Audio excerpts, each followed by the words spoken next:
I first saw her on a night when the sky didn't look like the sky anymore.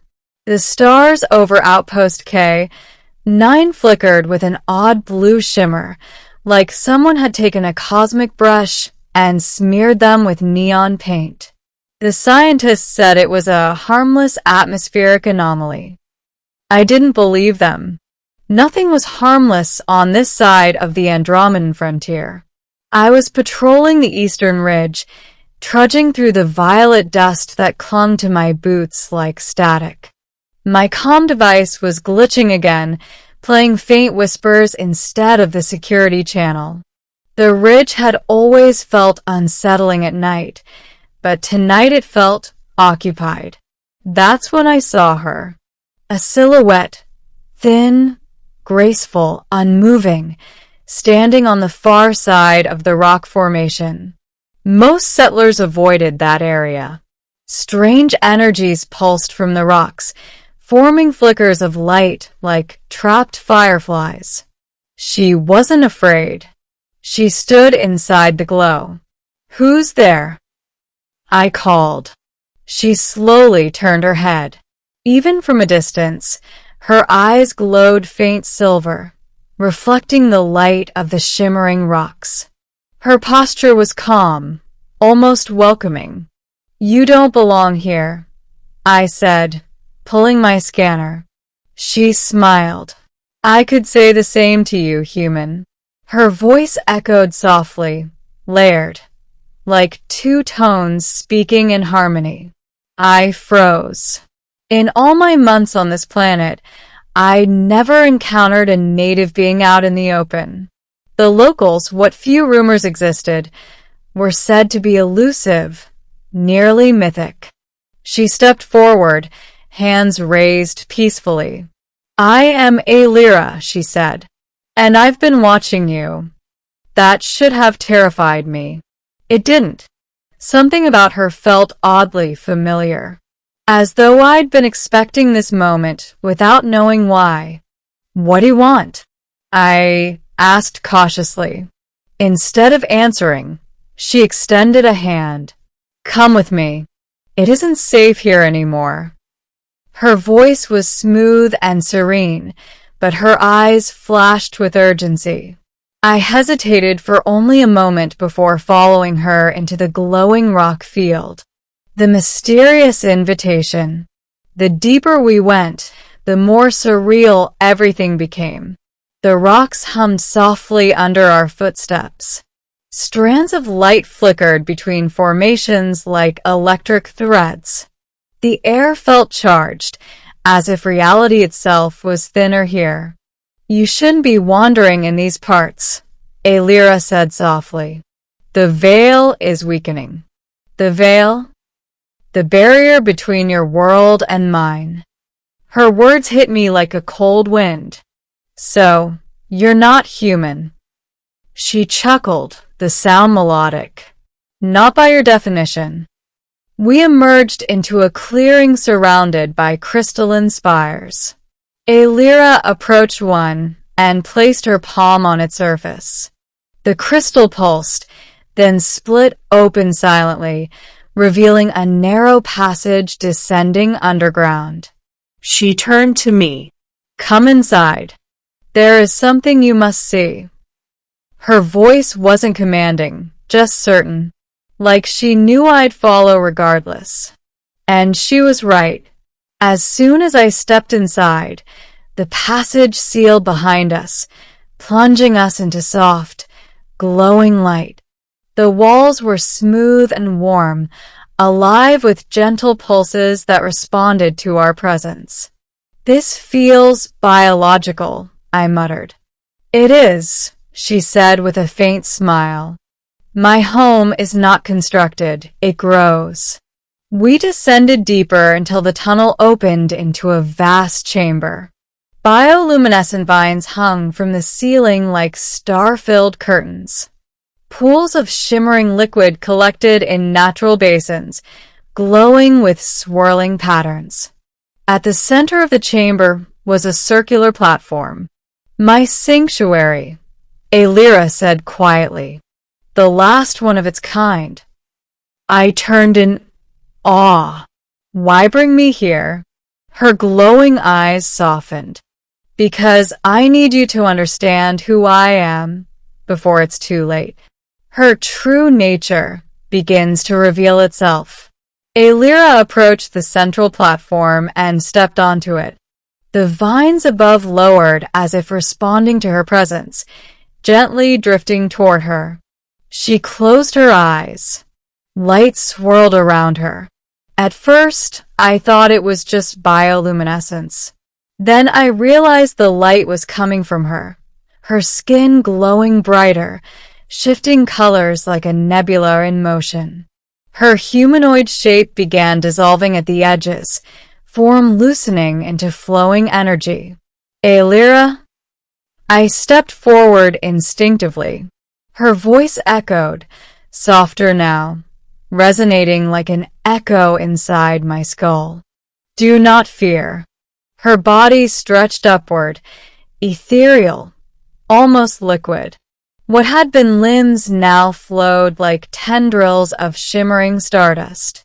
Her hair dissolved into cascading trails of light. She was becoming something else.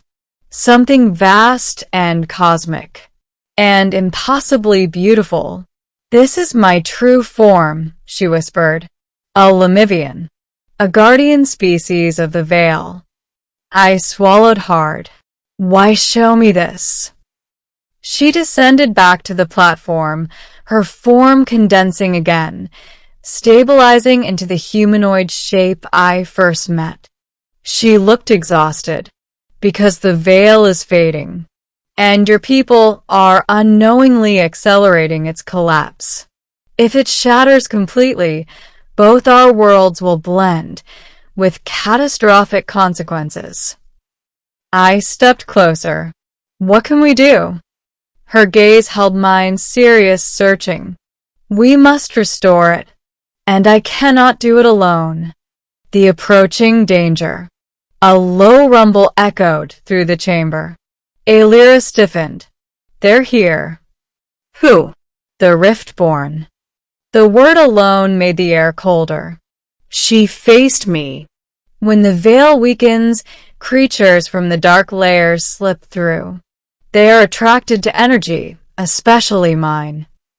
A crack formed in the wall behind us. Shadows leaked through like smoke.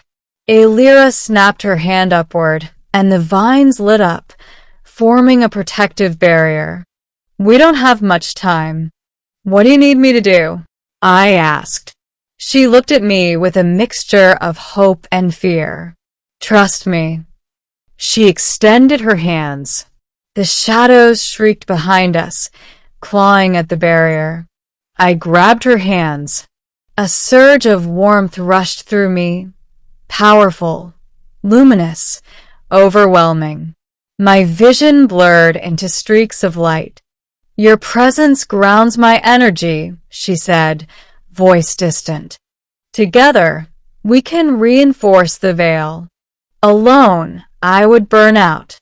The chamber began vibrating violently.